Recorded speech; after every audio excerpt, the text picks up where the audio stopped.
Hi! In front of me is Samsung Galaxy Tab S9 FE Plus, and today I would like to show you how you can clean storage of this tablet.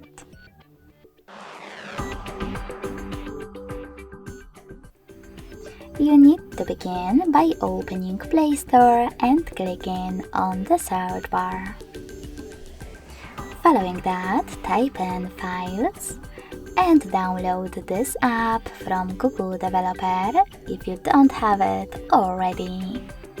When it's ready, tap on Open. If you never used it before, select Continue in the pop-up.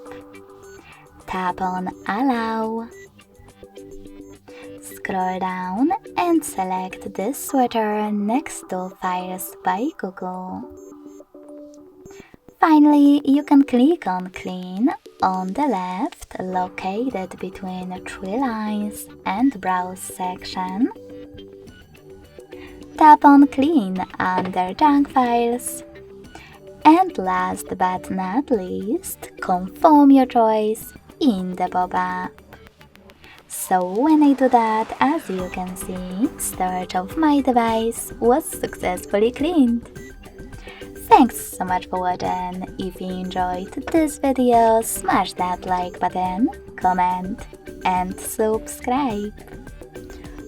Bye!